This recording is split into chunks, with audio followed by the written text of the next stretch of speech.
this opportunity. I now turn the meeting over to Phyllis for more information.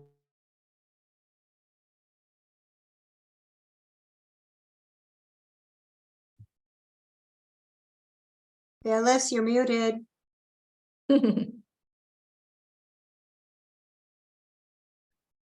Thank you, Sally and Anne. I'm Phyllis Coleman, and I too welcome all of you. My co-chair, Leslie Glickman, and I appreciate all of the work that our Conversations team has done and the guidance and support of all of the involved Circle committee members. We developed this program on behalf of the steering committee based on the results of the ideas and feedback from last year's Baltimore Women's Giving Circle member survey and from conversations with community leaders. Along the way, we received input from the steering committee, grants committee, and READY about the potential importance of our topic for enhancing our already robust grant-making process. Now for a few webinar logistics. All of you will be muted during speaker presentations by our administrative assistant, Lisa. She will be our technical support for the webinar and will record the event and make it available on the BWGC YouTube channel. In order to ask questions or to give comments, please use the Q&A feature, not the chat, during this event. The Q&A is located at the bottom, at the bottom of most screens, about two spaces over from the chat, and it says Q&A. Our moderator, Donna Cobb, with the help of Peggy Cohen, will keep track of the Q&A for follow-up discussions after all of the speakers finish their introductory remarks. Let's move on now to hear from Donna Cobb and then our esteemed panelists. Thanks, Phyllis. Hi, everybody. We're so excited that you're here. We have three impressive speakers tonight: Cheryl Knott, Odette Ramos, and Scott Spencer. I'm first going to introduce Cheryl Knott, who will speak for about 15 or so minutes. Cheryl is the research manager and current interim director for the Baltimore Neighborhood Indicators Alliance, affectionately known by many as BNIA. BNIA is located at the Jacob France Institute, which is part of the University of Baltimore. Cheryl, for more than 15 years, has worked to ensure the data that BNIA collects is accurate, consistent, and reliable. And she oversees learning opportunities for students and the public regarding this data, regarding community assets, community asset mapping, and evidence-based practices, so that we can all learn and understand and appreciate the data that's been collected. She also coordinates Baltimore Data Week, and I hope she gives us the save the date info. It's usually in July. It's an annual event that brings together a diverse audience to talk about data and resources in the city. And having participated in it before, I highly recommend it. Cheryl, we look forward to hearing from you. Take it away. All right, thank you for that introduction. So as mentioned, I'm Cheryl Knott, and I just want to say I'm thrilled to be participating in this conversation tonight. We've got Councilwoman Odette Ramos of the 14th District, who, by the way, was the very first director of the Baltimore Neighborhood Indicators Alliance, and Scott Spencer from the Annie E. Casey Foundation. So that is our organization's longtime philanthropic sponsor. As mentioned, I've been with the Baltimore Neighborhood Indicators Alliance, or BNIA, for now coming up on 16 years. It'll be 16 in May. And I've been in various roles. So data assistant, a GIS or map making analyst, a project manager, and now as an interim director. So I would say that this has given me quite a unique perspective in working with data, with tools, and various forms of technology, and has allowed me to see and understand how data can be used to empower communities. So ready for the next slide. Thanks. So as mentioned, the Baltimore Neighborhood Indicators Alliance exists at the University of Baltimore. We're within the Jacob France Institute and the Merrick School of Business, but we were originally more of a standalone nonprofit organization that over the years has been affiliated with ABAG, so the Association of Baltimore Area Grantmakers, as well as CPHA, the Citizens Planning and Housing Association. So we're part of a state institution, but we're a self-support unit, meaning we rely on contracts and grants for mission support.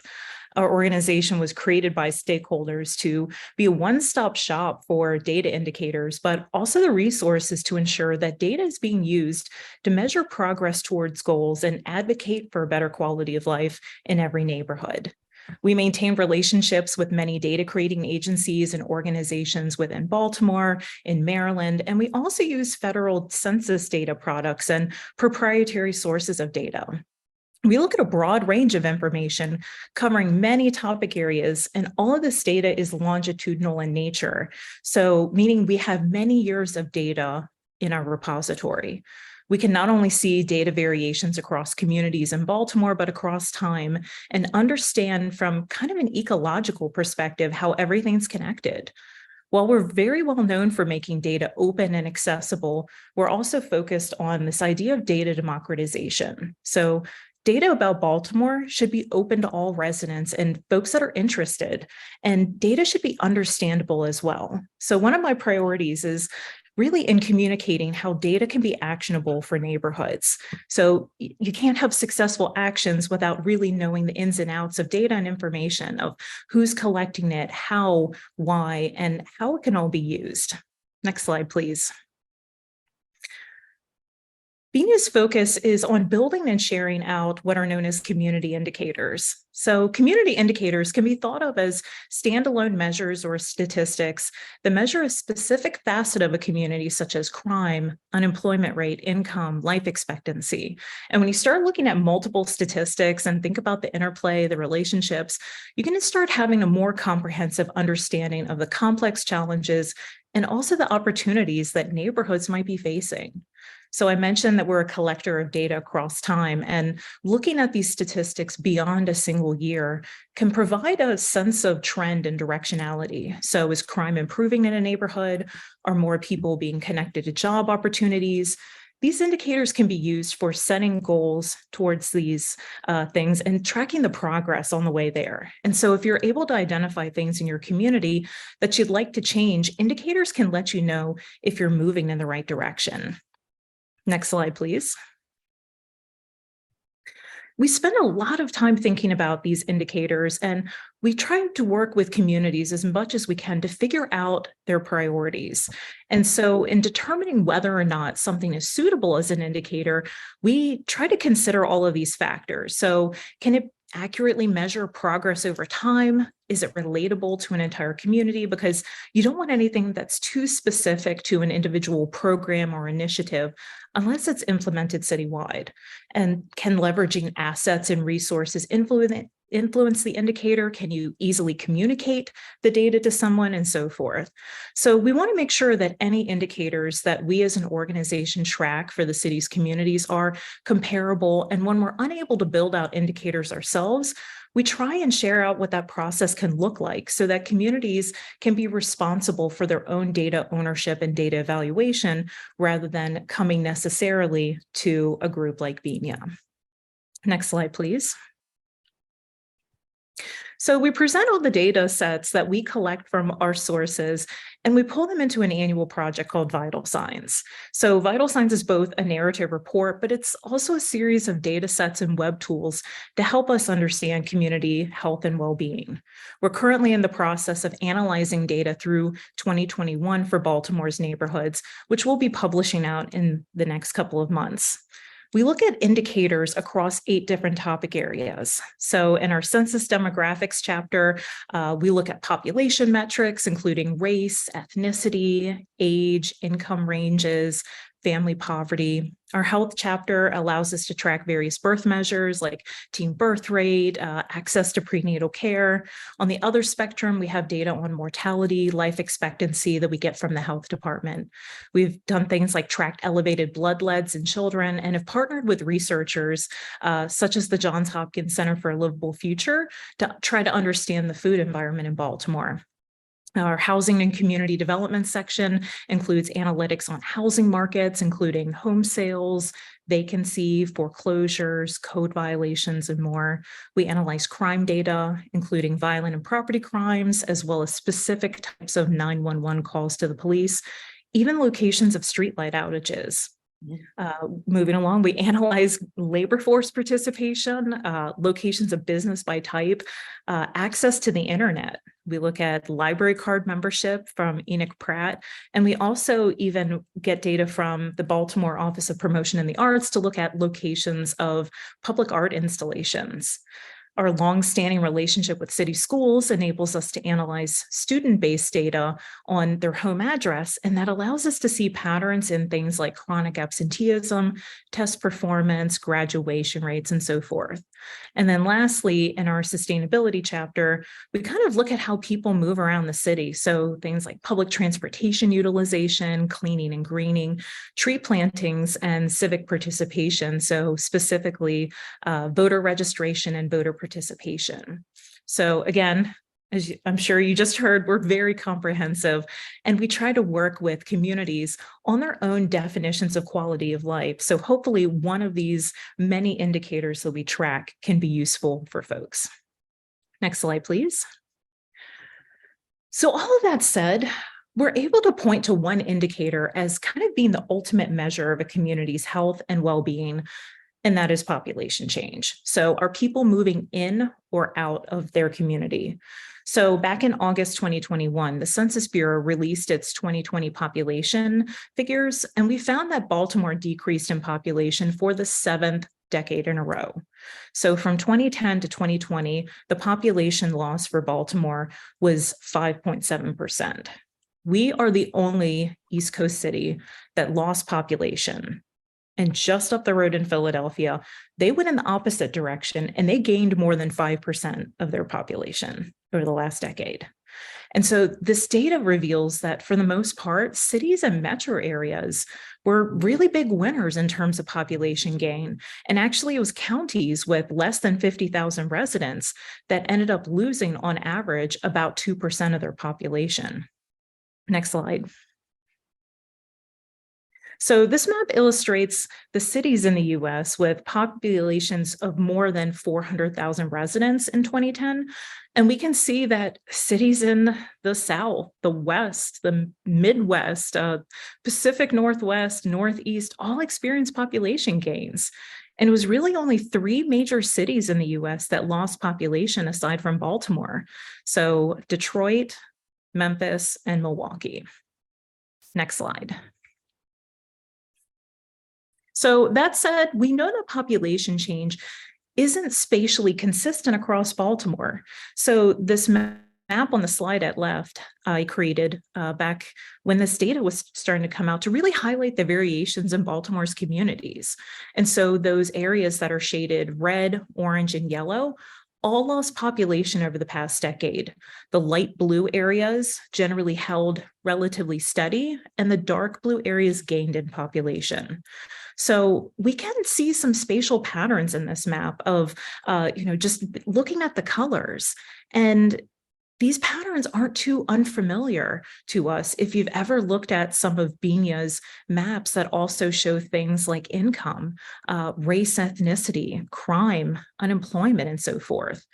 And so while we already had a sense of what some of these answers would be, we ended up embarking on a project last year to kind of understand what population change means for things like occupancy, housing diversity and affordability, accessibility and mobility, and connectivity to opportunities. Next slide.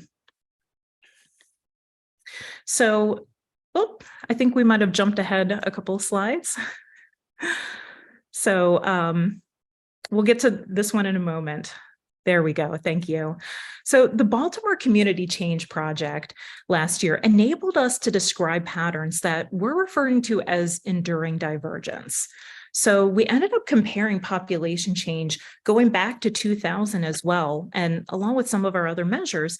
And we really saw that neighborhoods that were growing a decade ago continue to grow through 2020, and communities that were losing population 10 years ago continue to lose folks. So we can see in the data also some network effects. So more people in some communities means more concentrations and more connections rather, and more opportunities for housing, for employment, for transit. And so neighborhoods that lost population end up being pretty isolated physically, socially, and digitally from the rest of the city. And this kind of divergence and pulling apart is really disproportionately affecting existing neighborhoods of color. So next slide, please. Oops, did we perhaps jump again one more?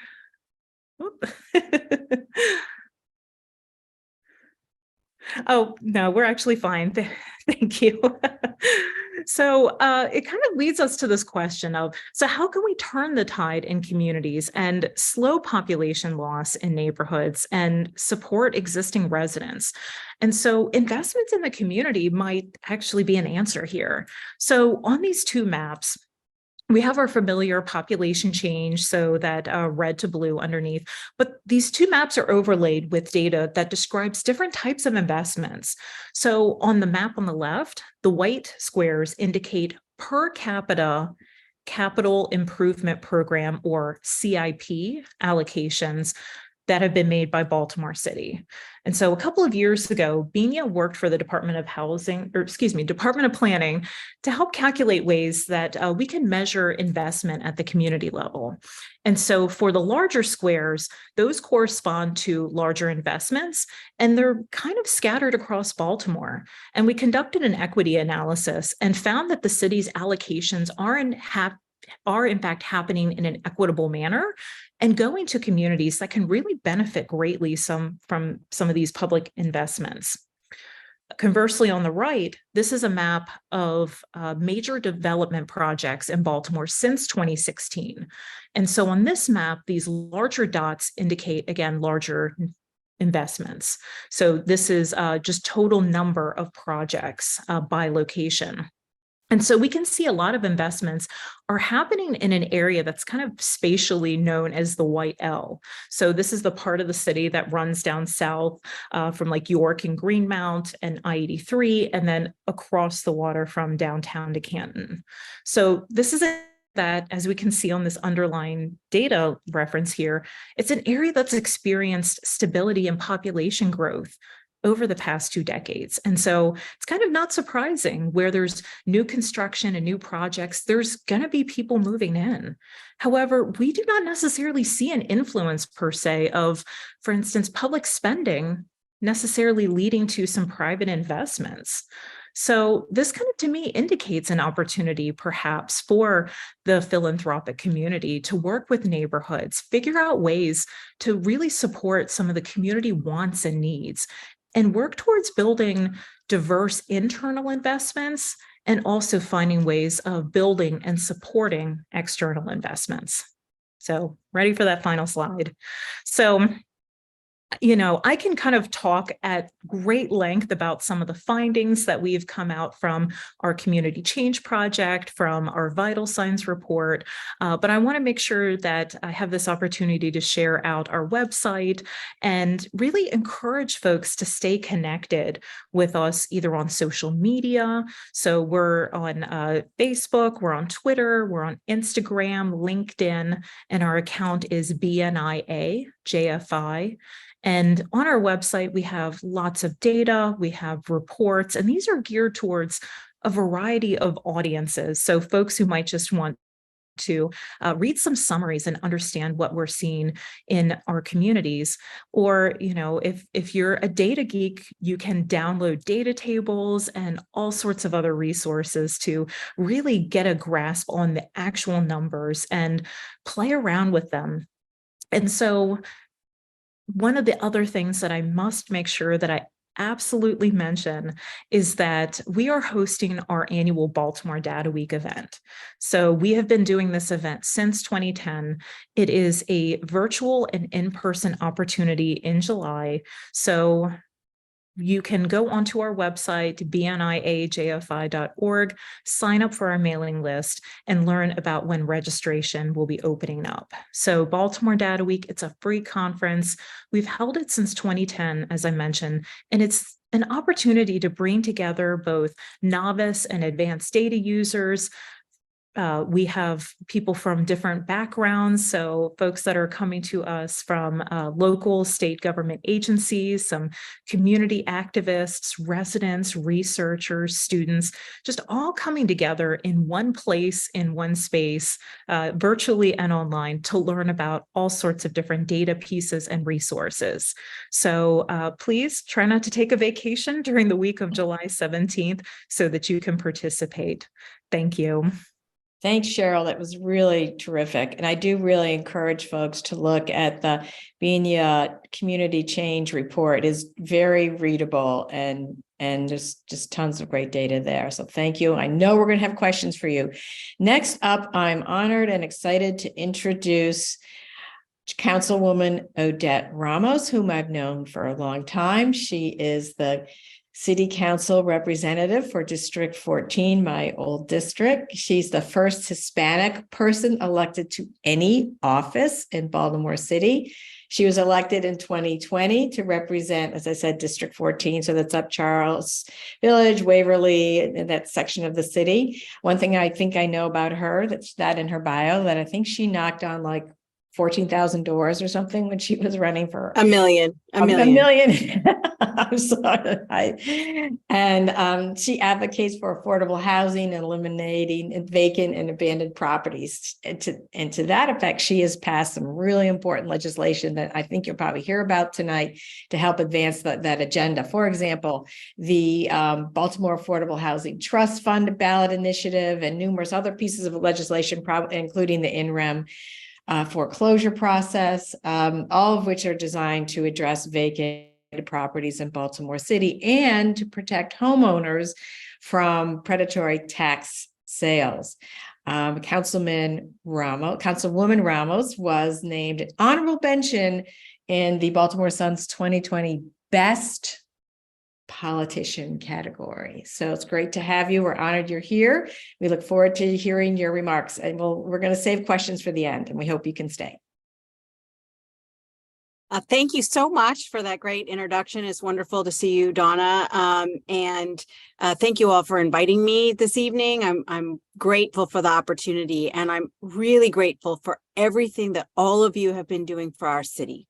It has been the Women's Giving Circle that has been very committed to making, Baltimore a better place. And your commitment has helped so many organizations do their very important work. And I was excited to know that you were moving in this direction of trying to figure out, how do we use data in a better way for grant making? And I was asked to talk about, well, how do we do this for policy making?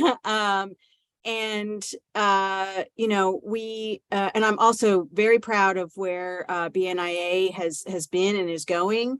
Obviously, I've birthed the baby, and then it's now 21 years old, so that's pretty exciting. So I'm grateful as well. I didn't prepare slides, but I just wanted to give you a couple of statistics just to think about for just a minute. In Baltimore City, we have close to 15,000 vacant and abandoned properties. That means these are properties that are crumbling, falling down, and have what's called a vacant building notice on them. BNIA says that there's actually more than that, which I believe, because of some other statistics that they use in terms of no mail and no utilities, right? We're going to just use this $15,000. It's 15,000 number for right now. Only 1,200 of those properties is owned by Baltimore City. Now, a lot of times you hear people say, oh, the city owns all these properties and not doing anything with them. Not true. They're mostly privately owned, And most of them have extremely high liens. Nobody's taking care of the property, so nobody's paying the taxes or the water bill or any of the other, issues that they're having. And so that data point there is very critical to the strategy that Baltimore City has put together to address vacant and abandoned properties. I'm proud to say that in my previous role as the executive director of the Community Development Network of Maryland, I worked really hard on getting Baltimore this power to be able to foreclose on the liens, the very high liens of these properties, to take possession of the property so that Baltimore can get blocks of various vacant properties to make available for redevelopment. That process is called in rem. You may have heard about it in the news. It's a Latin word. I wish we could come up with something new, but that's what it is. And we also have a dedicated docket with the circuit court to be able to foreclose on these properties. And every last Wednesday of the month, and once we get more lawyers and capacity, we'll be able to do this even more. Another statistic, last year, 2022, 1,300 vacant and abandoned properties were rehabbed, fully rehabbed. And that means that they were getting a use and occupancy permit, that they're fully rehabbed. 1,100 new properties became vacant. So the fact that we've got all of these properties becoming vacant is a problem, right? So we're not actually making progress on this issue because new properties come online that become vacant. So we have to dig deeper into the data as to why. We know that just looking at the vacant properties in my district, in the 14th district, I represent the area from Hamden all the way to Clifton Park. There are 2 neighborhoods in my district that have the most vacant properties in my district. Together with Coldstream Homestead, Montebello, and Darley Park, there are about 455 vacant and abandoned properties. So we went out on the street. We took our clipboard, we got all of our spreadsheets, and we went out and just tried to take a look at exactly what was going on with those properties. But we had done the research before, and a lot of them are properties where somebody died and the family was not able to or did not want to keep the property. Others were tax sale foreclosures, and the investor decided not to take the property, and so now it's in limbo. Others are mortgage foreclosures, and others are just landlords that aren't doing anything with the property. And so we went out and we verified the data, and we know that of the 450 vacant properties in my district, in those 2 neighborhoods, 28% of them are ready to go into in rem right now. The liens exceed the value of the property, and so we can foreclose immediately. 35% are on their way to get there. The liens aren't quite high enough. So that is another example of, okay, now we need a policy to solve that problem of that 35% so that we can get those properties into the city's hands and then to people, homeowners or developers who would want them. So we are testifying tomorrow before the General Assembly to get more, to be able to foreclose on the liens even below the value of the property. And only for vacant and abandoned properties. So it takes both looking at the data that we get from finance and that we get from BNIA, and then looking at what are the policies that we need to make to address this, to move the needle literally on this particular issue. So because I come from data from BNIA, I always ask, wait a second, hold on a minute. Let's see what the data says.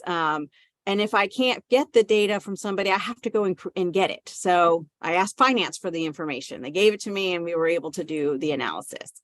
So to me, it's vital that we look at the information. Certainly I use data to convince my colleagues that certain things need to be done, but also trying to make the best policy out there. Now, when I was at BNIA in 2004, we asked the city council at the time, the council president was Dixon, to pass a resolution to utilize the vital signs as a way to make policy. Now, I don't think that never even actually happened, but I still want to be able to utilize. BNIA now has 20 years of vital signs data. And if we put those on trend lines, that is amazing to see. Oh, homelessness went up because we ran out of rental assistance, or, the value of properties went up during this part of the market, or something else happened, went down, and we can pinpoint what that was and whether or not we need to make different policies to make those trends go up or down. And it's very exciting that BNIA has been able to collect that information. And it's unfortunate. I've been in my position now for 2 years and haven't been able to get super in the weeds with the data, because I would love to. But I've been able to use it for my purposes. Understanding what they're counting for vacancy, understanding what, when we talk about homelessness, when we're talking about, people who are housing insecure, right? So Baltimore City, half of the population is housing insecure, meaning that they pay more than 30% of their income on rent or housing costs. That's unsustainable. The fact that we need an affordable housing plan is extremely important. We passed the Affordable Housing Trust Fund because we wanted to have more money to be able to help that population. It's not enough money, but we are getting there. But we absolutely need to have more, and we need to have a solid affordable housing and housing plan, which includes vacants and which includes all of these other things. So I definitely utilize the data for policy making.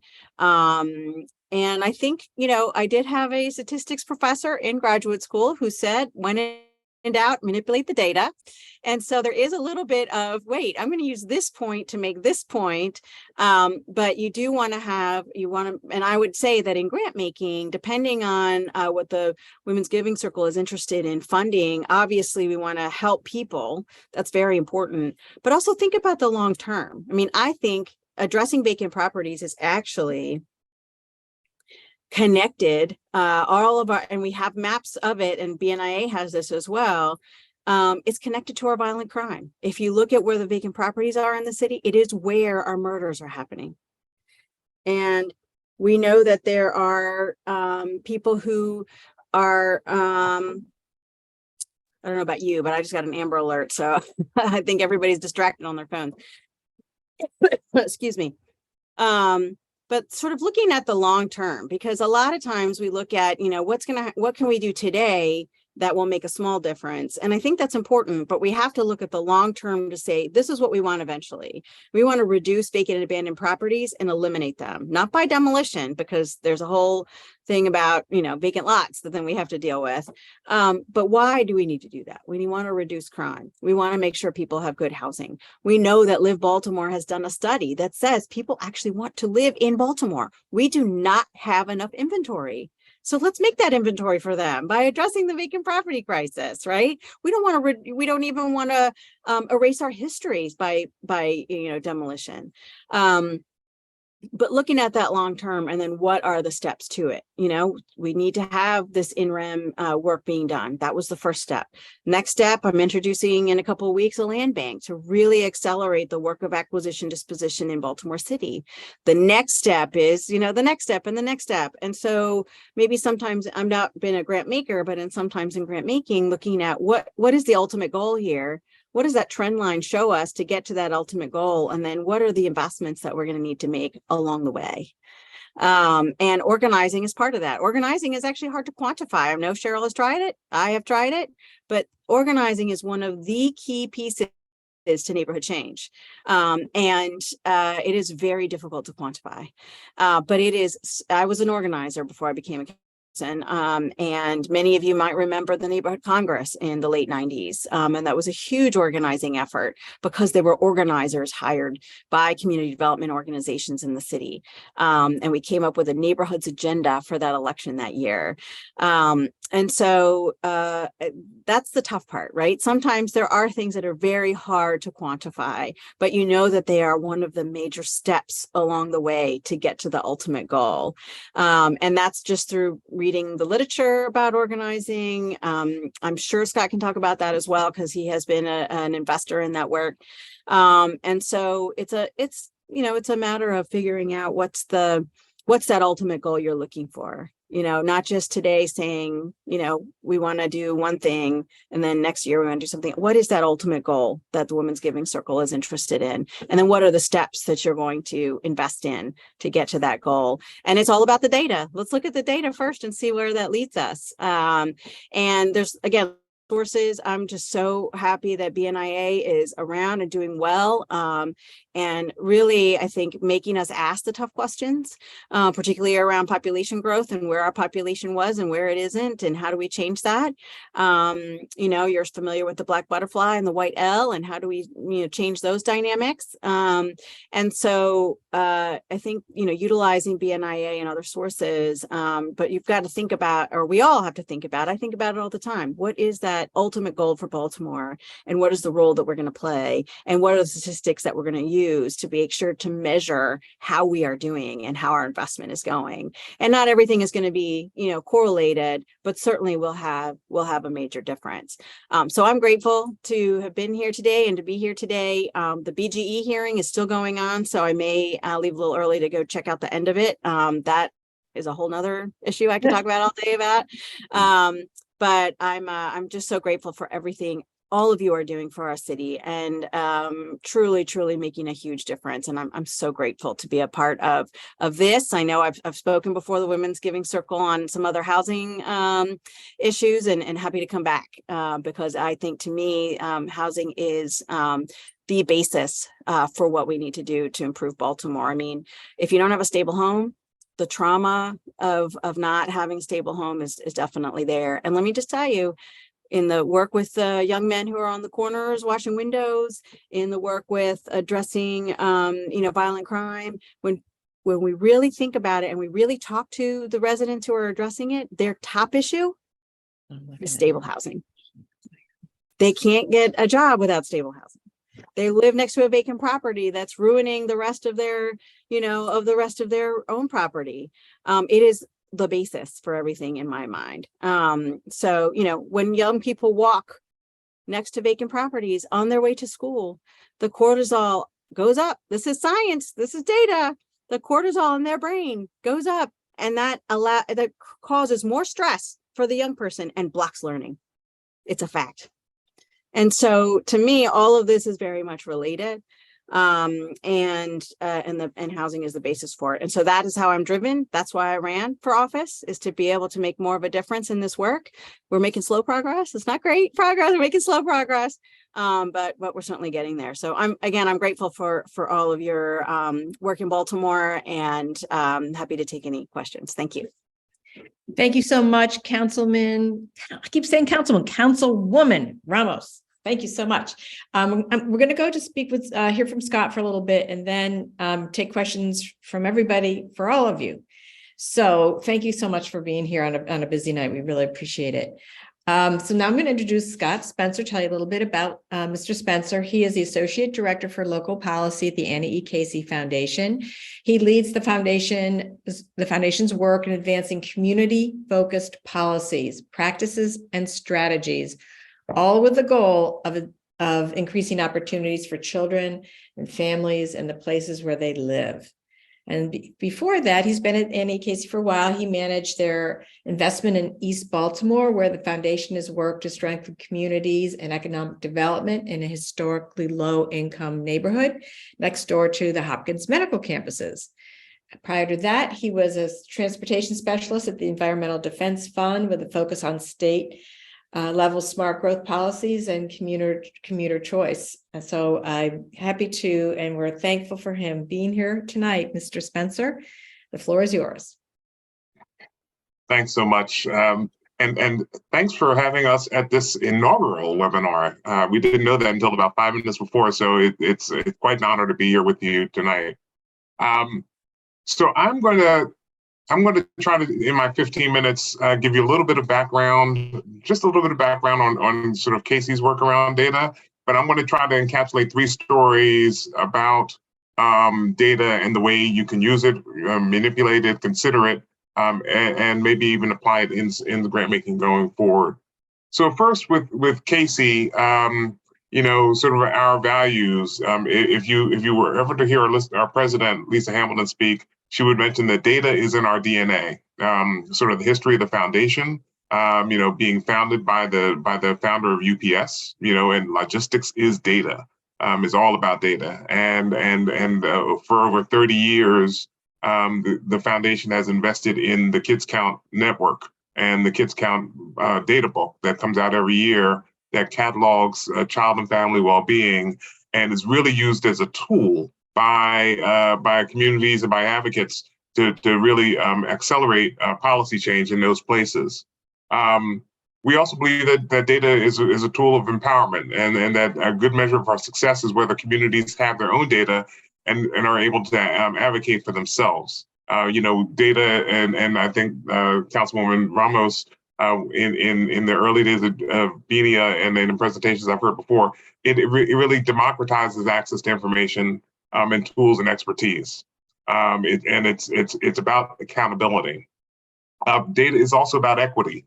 And if there's one thing I would stress, and one thing we've learned over time, is the importance of disaggregating everything in data.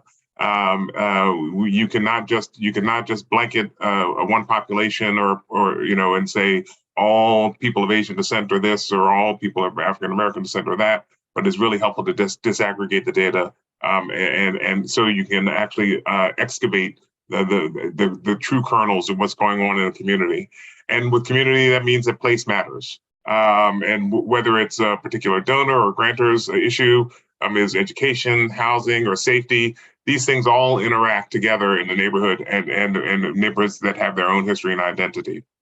So that's a little bit about our background, but I wanted to give you 3 stories, and most of them actually are dated a little bit, but some of them date back to when I first moved to Baltimore. I moved here in 1994 to come to work as part of the empowerment zone in Baltimore. And it was fascinating because these numbers somehow stick in my head, and the things that you had to do to apply for federal programs. But some of the data points that you had to provide were things like median household income, the high school completion rate for people over the age of 25, the percentage of people over 18 in the workforce, the percentage of kids with elevated blood levels, the percent of cities homicide account that existed in the neighborhoods, or the percentage of housing vacancy. That data really sort of can problematize the neighborhood if you really want to focus in on it, because sometimes the data doesn't tell you the whole history of what's going on in the neighborhood. And it was some years later that you start looking at those data points, and then you start looking at the root causes of them. And for me, one of the root causes is to look at other data points, sort of the decisions in the 1930s around the Federal Home Loan Bank and redlining that then created disinvestment in those neighborhoods. That was a strong data point that helps to understand the story of where we were in 1994 when we had to do that application. Or the fact that other data points about the fact that a high percentage of those folks that lived in those neighborhoods were high school graduates when Baltimore had the best high school system in the state of Maryland. And they were proud homeowners, despite the fact that they had to spend 50% of their income as a down payment for a house. Those are all data points that can be masked, but by the problem that we're looking at solving by looking at the data of deficit data points. And so I think it's important that we understand that data is a powerful tool, but we don't want to get caught up in this deficit framing that sometimes the data can present to us. that the data is literally that. It is a data point. It is not a story about the people. It is not a story about the place. It is not a story about the history of the neighborhoods or the communities we're working in. So we just have to be aware of both the power of data to lift up and the power of data to really drag things down. I wanted to offer that there's also sort of asset framing data that you can use in neighborhoods and ways for people to tell their own story about their place that gives them that acknowledges that some of these issues exist in their neighborhood, but there are also assets that can counterbalance what's going on in those neighborhoods. And the asset framing that we've used and looked at are things such as the number of faith-based institutions that may exist in the community, the amount of green space that exists in the neighborhood, the number of block clubs that may exist in your community, that all point to the benefits that actually can exist in the neighborhood that also should be weighed or considered as you're looking at making your grant making decisions. When I started at Casey 20 years ago, I used to run what is known as the Baltimore Direct Services Grants Program. That grant program was really sort of an entry access point for a lot of community-based organizations who were providing direct services in their community to have access to resources from a national foundation. And as a data-focused foundation, we required that our grantees or our applicants actually provide us with at least one data point that would identify what they were trying to change in the work that they were applying with the grant for. And in so doing, we actually used the Baltimore Neighborhood Indicators Alliance Vital Signs. And actually, Councilwoman Ramos, when she was there, would actually come and actually do this presentation for us to talk to our grantees about the importance of data and how to use it. When they came, while we stressed that they use the data point, we also stressed that they tell us a story of what their hope is for the grant.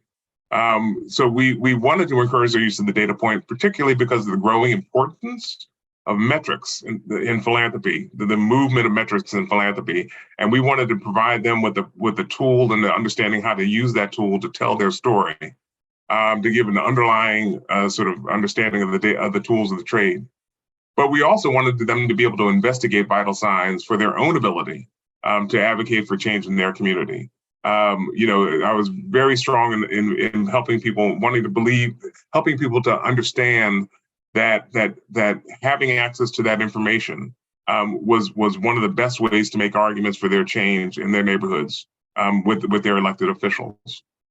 So while they may refer to it in their application, we wanted the story of change, which is really their aspirational data point, to what they wanted to focus on. So we wanted them to, while providing that one source of data that sort of indicated the problem that they were working on, we wanted them to tell the story of their place, and we thought the storytelling is also an important part of the overall package of the grant proposal overall. Because part of the reason we do this is that we know that while we ask them for their data point about what's going on in their neighborhood, the grant that we're providing them, the grant that many of you may be providing them, will not always turn the curve, but it gives them something to focus in on as a way of hoping to change one aspect or one piece of the work in their neighborhood. So the story I want to give you, and to sort of actually get to a pretty quick conclusion on this, is I had a grant program back in the early mid-90s. It was called Real-Time Community Change. It was a 6-month grant program that actually gave, and this is the reason I think this is important, is because sometimes we think about big grants making a difference. These were $4,000 grants that were given to people in communities who had a vision for a change of circumstance in their neighborhood. And the most powerful story I had was this group of folks who were in East Baltimore. Now all the grants were not in East Baltimore, but this one was. And there were a group of parents who called themselves Parents on Patrol. They organized because they had kids who were going to Tench Tillman Elementary School, which is over in East Baltimore on Patterson Park Avenue. And in order to get to the school from some parts of East Baltimore, they had to cross both Fayette Street and Orleans Street. And if you're familiar with those two streets in that part of the neighborhood, they're pretty fast-moving streets. When they applied for the grant, the reason they were applying for the grant was because in the year before they applied for the grant, 13 kids got hit by cars trying to cross the street, gaining access to the school. And they wanted to get safeties, crossing guards at the corner of Patterson Park and Orleans and Patterson Park and Fayette Street, but they weren't able to get it. And so they applied for the grant for $4,000. They got yellow jackets emblazoned with Parents on Patrol, and they basically served as crossing guards for the kids in their neighborhood. In the 6-month period that they had that grant money, 0 kids got hit by a car. That was their data point, right? From 13 to 0 was a data point. So they were able to demonstrate to the city schools the importance of having safeties or crossing guards at those schools. And they were able to actually use that as a way of getting policy change at a small level. That is the power of using data to your advantage. That's the power of how using the storytelling that goes along with those data points and the aspiration for your community can actually lead to positive change. And I think that's just a really good example for your considerations as you start thinking about how you apply, asking for the data from your grantee for your grantees, and how they can actually find in their own story the power to create change in the communities that they're living and working in. And I'm going to leave it for that for now, because I can hopefully answer some questions later on. Wow, that is really a really powerful story. Thank you so much, Mr. Spencer, for that. We definitely have a bunch of questions here. So one is and these are for all of you to jump in on. So from a grant making perspective, what does it mean to invest in community organizing? Like from a grant making, any examples of how any of you have supported it or measured it or addressed it in any way, shape, or form? So I brought it up, so I'll go ahead and answer. I'm not a grant maker, but I would recommend. Organizing is actually paying for staff to work with community on their shared goals. And actually, the organizers, the good ones, really work to get the ideas and the thoughts and the amazing stories from residents and help them raise their own voices to be able to accomplish their goals. The organizer's not in front. The organizer is meeting people where they are and allowing folks to grow. And that's hard to measure. I mean, how do you measure that? We talked about, number of bumper stickers with people's, neighborhoods on it. And, then that might be people are proud of their neighborhood. Well, I don't know, but it's so relevant. I mean, when we look at the areas that have organizing right now in Baltimore City, or neighborhoods that are really empowered already and they use 311 and they're the squeaky wheel and all of that. It's the neighborhoods that don't feel empowered and the neighborhoods that don't feel like they get heard that need organizing the most. And that when we have organizing in the areas that need it most, it's very powerful. And so it needs to be in areas that really need it most. It has to be,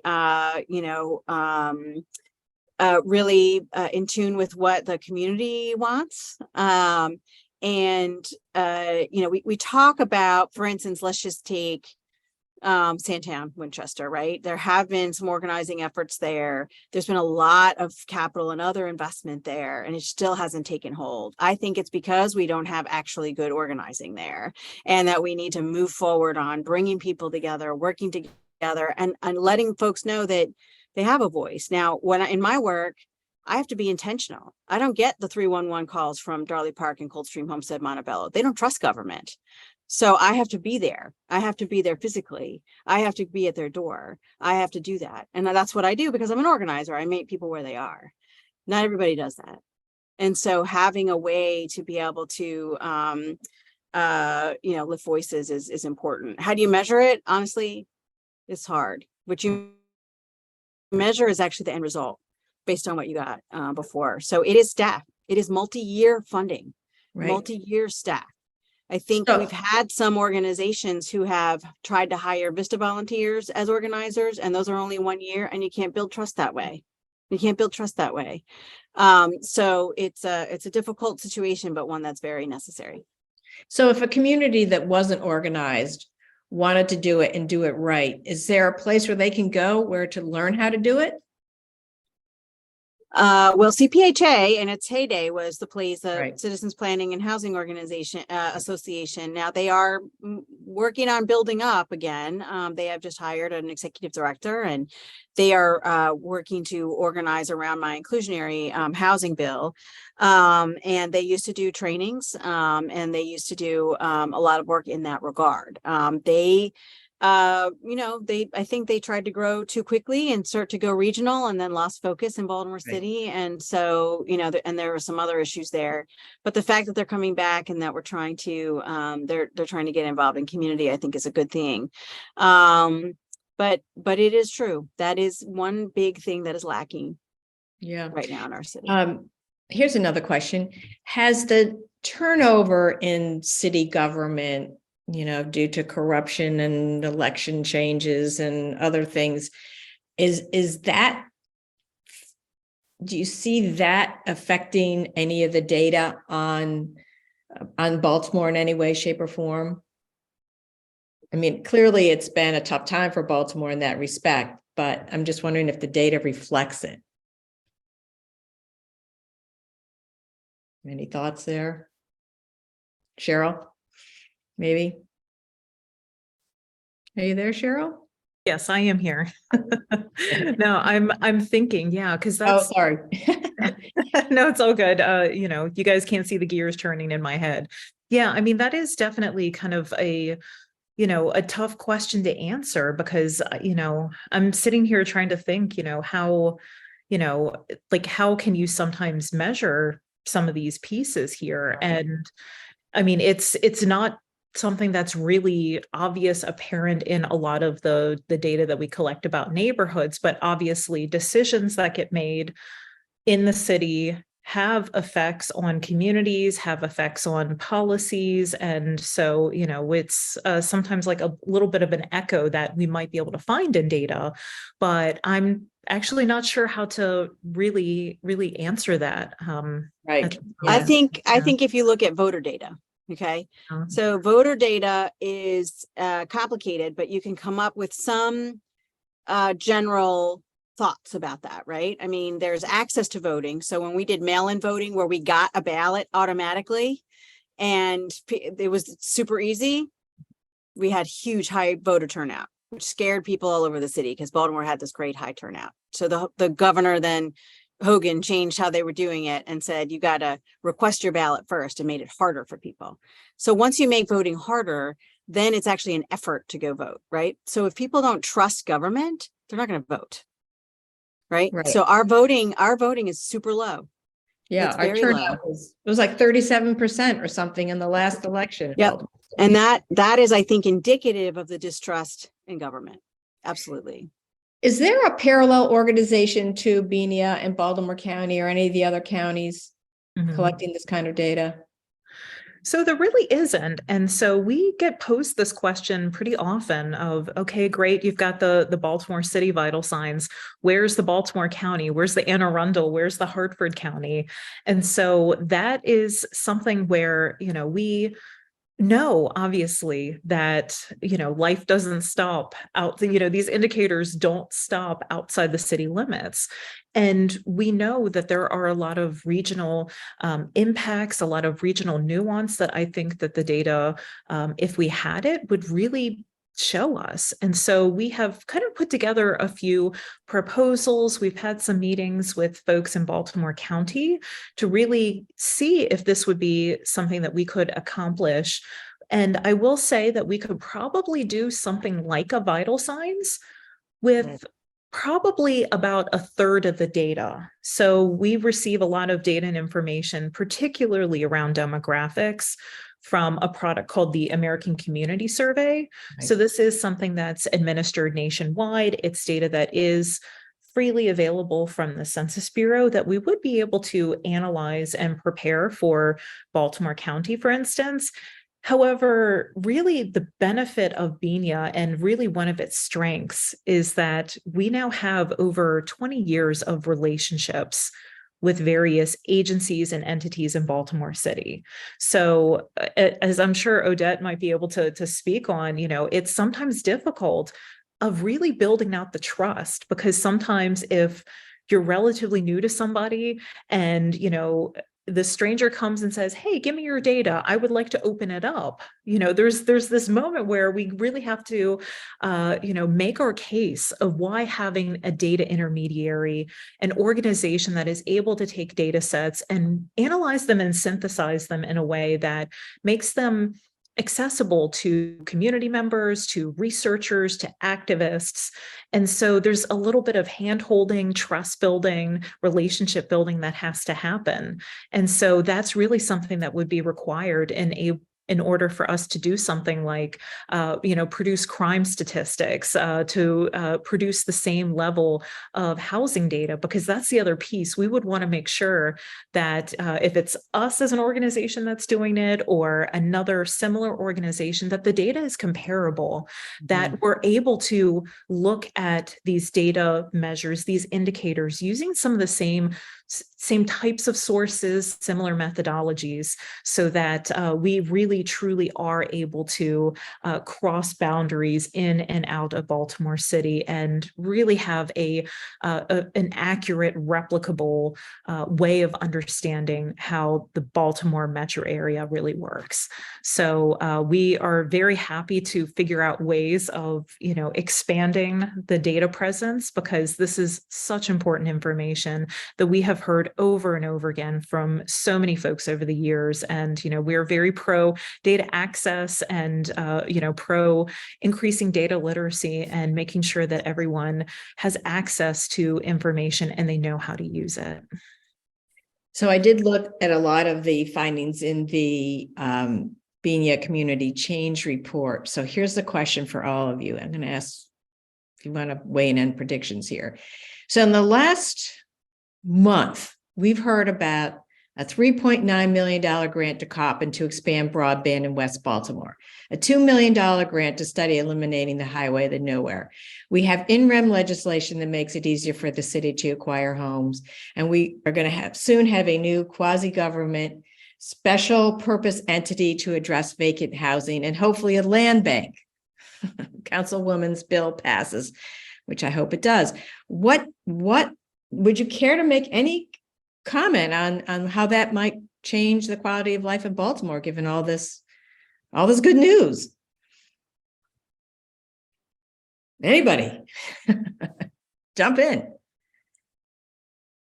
I don't know if we have if Councilwoman Ronald. I think it is good news. I do think that sometimes Baltimore gets a bad rap, but honestly, there's some really good things happening, and we're finally tackling a lot of the long-term issues that we've had for so long. It's very exciting, and I think looking at the data is extremely important. We're actually going to hopefully start soon, even looking at all of our tax credits that we give to big developers, because has that really had an impact? What does that look like? Why are we we've been very much studying the best way for equitable development, and what does that look like, and how do we measure it, and to make sure that the black butterfly doesn't look like it does, and not to displace folks, but to have much more diversity across the city. And so it's I think it's a great time. It's a really opportunity. I mean, one of the things that I moved here in 91 to go to Goucher College, and ended up staying after graduate school at Rutgers. I came back because there's a role for everybody to play here. There's no standing by. Everybody's got a role to play. Was that me? God. So I'll jump in on. Yeah, so it's there's a lot going on. It's a good thing. Yeah, I mean, I'll just jump in specifically on the highway to nowhere. Was it 946 households, Yep. 70 some odd businesses, 17 churches, a scar in, through a neighborhood. There are people who are still alive who remember that. And the hope that comes with the repair is a good thing. That's a modest investment for if you want to go as far as saying, I said repair, but if you want to go as far as saying a reparation of a harm that was done to a community, that's a great thing. Right. I think that the housing piece is giving attention and focus to a very serious problem in the city that affects Roland Park in certain ways just as much as different ways, but in a very impactful way as it does Harlem Park. In Harlem Park, it is much more direct into the ground, and it will change their lives for the better. But for people in Roland Park, it's a city issue, it's a city solution. So it will do us better. And I agree with what the councilwoman says, but I think these are steps. These are steps. And I think with the going back to the highway to nowhere, this is something that people have been, if you want to talk about organizing and change, this is something that people have been organizing and clamoring for years. And now there's the possibility of fruition. And so I think that's a very positive aspect. Yeah, following up also on your powerful story you told, Mr. Spencer, thinking about community-based organizations, how do you define? We'd be curious to know how you define them, and also know what role do they play in how you think about your funding these days. So CBOs, community-based organizations are there are a couple of different ways to define them. There are the ones that we largely fund, which are focused on sort of advocacy and policy change at a local or state level. And then there are those that are very much like the neighborhood organization groups that are working literally, on the block by block level. For us, as a foundation, we focus mostly on systems and policy change. And so our investments and our support are much more rooted and grounded in supporting those who are really supporting change at scale. I heard the councilwoman, before my internet decided to do its thing, we were talking about organizing and what organizing is and the value of organizing. And I think and from an equity standpoint, like when I think about community voice, one of the reasons why, in better neighborhoods, you don't need to hire an organizer because we have people who actually have time during their work hours to sort of organize themselves, over a Zoom call. But in lower income communities, there is a need for somebody to aggregate community voice. And so I think, there's a lot of value in supporting those types of investments because that kind of aggregation of community voice, community power, arguing for community change is a very effective way of building sort of a collective power in the city for positive change. Right. But so many funders want to see metrics and measures, and so often those kinds of changes aren't quantifiable, right? We do too, but it's fun. I used to manage a portfolio that was called influence. It was called advocacy and influence, and there's the old adage that everything that counts can't be measured, and everything that can be measured doesn't count. You know, so you know, sometimes there are those, there is that sense of community Right. that is not measurable by an by a data point, but is a feeling in a community that inspires its own sort of its own collective ongoing sets of change that I think, you know, that actually then at a certain point becomes measurable. But you know, sometimes not everything has to count right away. And you know, as again, as Councilwoman was saying, community, one thing we acknowledge is that, you know, community change takes time. You know, it didn't take our communities a grant cycle to fall into disrepair, you know, fall into the challenges that some of them face. So we cannot expect that in a grant cycle or 2 or 3 or 5 that you're going to see automatic change. I'll give you another example: supporting a community-based organization, but a different type of CBO. Maryland Family Network for years had been working on paid family leave, paid sick leave. We supported that work for a few years, but it took them, I think it was like 9 or 10 years to see that piece of legislation pass. That meant somebody had to invest in supporting that work for 9 or 10 years to see that change happen. After the legislation passed in the legislature, Governor Hogan vetoed it. That means they had to go back to override the veto. We have to be there with communities for the longer haul, and we should be there with communities for the longer haul, because that's normally what it's going to take to see this kind of change through. Thank you so much for those answers. It's really great to hear. And I'm glad that there's a lot of philanthropic organizations are starting to really appreciate that change takes time and isn't always as measurable as some would like. On some data questions here. Cheryl, does gentrification show up in your data, the effect of it on neighborhoods? Absolutely. And there's a couple different ways of actually measuring gentrification. So you can see it in housing data and then also people data.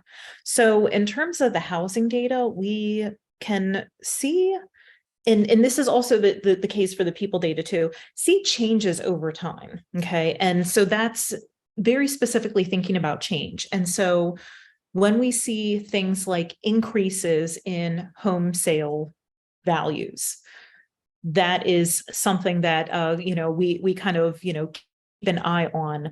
We look at things like rehabilitation permits that get issued, and particularly larger scale rehabilitation permits. So we look at a dollar amount.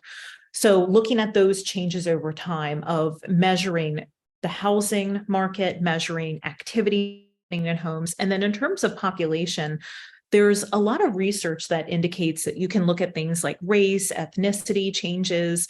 Typically, areas of gentrification in the literature are, you know, communities that have essentially become whiter over time, increases in things like educational attainment, so increases in populations with college degrees and higher, increases in income that you can see over time. And so with these suite of both people and housing measures, we are really able to see some changes that are happening in communities. You know, a interesting example that we can actually point to with the data would be Canton. So the Canton community is one that in 2023 looks very different than it did in 2000 when the BINA data really started.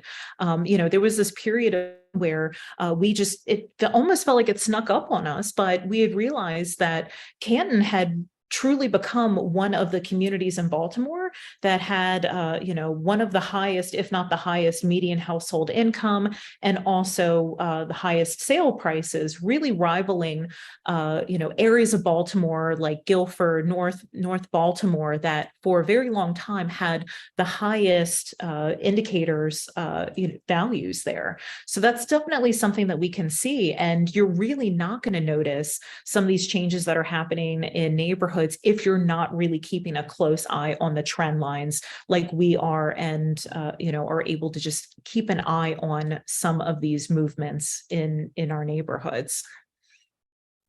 So keeping on data, but this question might be something that also I'd be interested in hearing from everyone on the panel.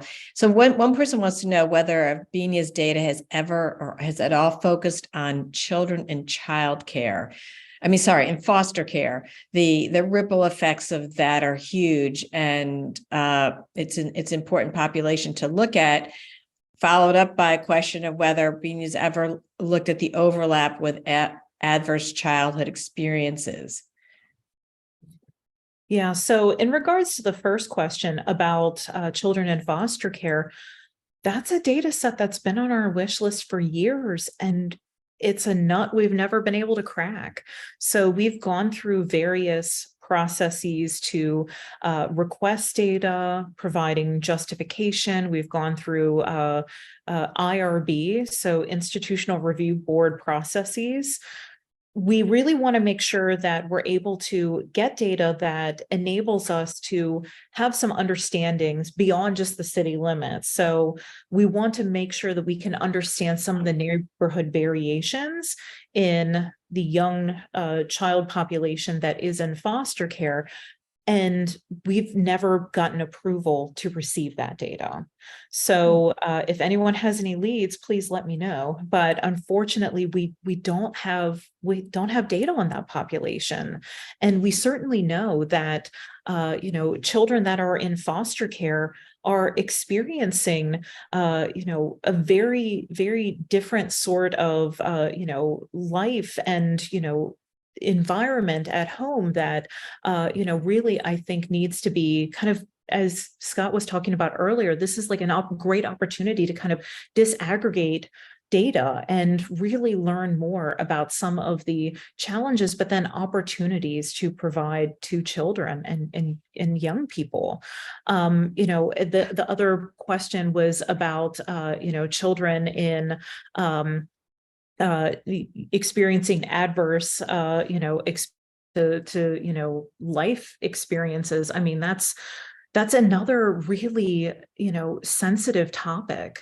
We do have a data sharing agreement with the Baltimore City Public Schools to receive some sensitive data around things like chronic absenteeism. We have data on test performance, and it's tough for us as researchers because we never want to necessarily think too much about causation, but rather correlation. Causation can be a very difficult thread to untease. Oftentimes, we know that there's a lot of factors, a lot of different variables that really go into influencing the numbers, the values that we're seeing in some of our indicators. But we know that there has to be out there that explains some of the trends that we can see in communities, the spatial patterns of children who are chronically absent, meaning missing minimum of 20 days of school per year. Like what are the factors that are leading to this? And what are the factors that are related to test performance? That is a question that people ask us. Is it related to the schools? Is it related to a home environment? We're not really able to know that exact answer to that question because the data can be very sensitive. We want to make sure that in any data that we are working on, we're able to maintain, respect the privacy, the confidentiality of young people who might not be able to consent to having their information shared. But that said, unless you're able to get to some of these root causes and be able to use data as a way of measuring whether or not interventions are really making sense, you need that data piece, but it's unfortunately just not going to be something that's going to be easy to pull together as a community indicator. That said, there is a lot of fantastic work that's being done by other researchers here in Baltimore City. So BERC, so that is a research collaborative, Johns Hopkins and City Schools. They're doing a lot of research around these particular issues and thinking through what might be some strategies for improving outcomes for young people in the city. Wow, that's an interesting answer to, but it's certainly a very complicated topic. So I'm wondering, Mr. Spencer, does Annie E. Casey find the same to be true in terms of trying to get data on foster care kids? That is, that's a good, I'm sure we do. That is beyond the work that I do. But I would think that in our data department, we would have some better, not some better information, a greater reach to be able to access it. Sure, I understand. A question, I guess, perhaps for Cheryl, and maybe Councilwoman Ramos has some thoughts about this. There's a few districts in the city that have benefits districts. Charles Village has one, Greater Charles Village has one, Midtown has one. Are you able to measure the impact of benefits districts, Cheryl, on any of the data? So that's something that we don't normally kind of tease and pull out just in looking in some of our vital signs data. But I imagine that if we were to take a very intentional look at some of the geographic areas in Baltimore that have things like benefits districts, you will kind of see some potentially different variables than you might expect in communities that might not have a benefits district. But one of the things that I do want to mention is just that, there are a lot of factors that go into just even determining where benefits districts exist. And so sometimes you're going to have just very different data outcomes because these are inherently different neighborhoods. So for instance, Charles Village is a very different neighborhood than one that might exist out in Northeast or Northwest Baltimore, just in terms of having a greater concentration of commercial businesses, of having some main streets where there are some businesses operating, taking into effect different rates of things like home ownership versus rental activity. So a lot of these different factors of just like the mix of neighborhoods can very specifically give you different types of data outcomes. So that's why it's, kind of cool and important to look at data across the city and see how neighborhoods are similar or different, but also just thinking about within each community, what can you see changes over time? And so I would really kind of encourage anyone who is very specifically interested in thinking about business districts of trying to find like that point in time where you might have some changes in different policies or services being implemented to see, does that have an impact on things like 311 calls? Does this have an impact on crime that might be in a neighborhood and have an impact on, just some overall residential or commercial activity in these neighborhoods. So definitely something that I think could be interesting to drill down into. So we have a very little time left. I'm going to ask this question. The Baltimore Women's Giving Circle gives out 1 year $25,000 grants. How can we impact the range of issues that we discussed tonight with that kind of philanthropy? Like, how can we have the most impact, I guess, is the question I'm asking, given all that you know and have shared. And anyone can answer. Is this one $25,000 grant? Just to be clear, No, we give out about 23 of them, but we give out about $500,000 a year, but the most anyone can get is $25,000. So that's the question I want to throw out to all of you. So, as an example, the Summer Funding Collaborative, that currently exists has focused on lowering the education gap, the summer education gap that exists in the city. And so they provide direct service granting to a range of organizations, in neighborhoods throughout the city, that provide educational supports to young people, so that gap that exists during the summer, that grows during the summer, can be lessened. And those aren't large grants. They're just supporting sort of midday programs and things like that. There are a host of things that actually could be done. You could also think of a collective change that you would want to award, for 1 year, for a year, and say there's something that we would like to see changed in the community, and we are inviting groups to apply to help change this outcome in our communities over the course of a year. And so you're looking for a collective change, but you're spreading the resources to those 23 organizations, and you have a common data metric point that you're trying to see some movement on, whether it is from the crazy examples to number of trees planted to number of potholes fixed, but anything in between. Just thinking of an idea of something that you want to organize, that you yourselves want to organize around and see investment in. Great. Well, certainly knowing the data and knowing where to find it and being able to understand it will certainly be helpful as we continue to ponder the best way to be the most effective grant makers we can be. I think we're out of time with the Q&A. I've tried to ask all the questions I could up until now. Thank you all so much. I'm going to turn it back over to Leslie Glickman to wrap up the evening. But thank you so much, everybody. Thank you, all the participants and all the people who are listening and watching. It really takes a village to put on an event like this, but it behooves me to thank just a few people. Our esteemed speakers who you just heard, for planning the event, co-chair Phyllis Coleman, Peggy Cohn, Susan Fleischman, Hannah Pickworth, and Cricket Wilson.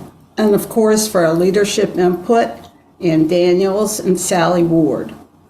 For communications assistance, thank you to Peggy Spar, Joyce Moskovitz, and their team. For messaging, thank you to Bonnie Stamen and her team. For moderating tonight's panel and managing your questions so very capably, Donna Cobb, assisted by Peggy Cohn. For technical assistance, attendance, and recording functions, our new administrative assistant, Lisa Calixto. This program was taped and will be posted on our YouTube channel with a link to the BWGC website. Here's a preview of future plans. A second Conversations event will have its first planning meeting on March 1st. The potential topic is shifts in thinking about philanthropy. If you would like to join us in this process, send an email to secretary@thebwgc.org. We look forward to hearing your feedback on this event and suggestions for future ones. Please respond to the one-question poll after you zoom out of this session. Thank you for attending, and good evening.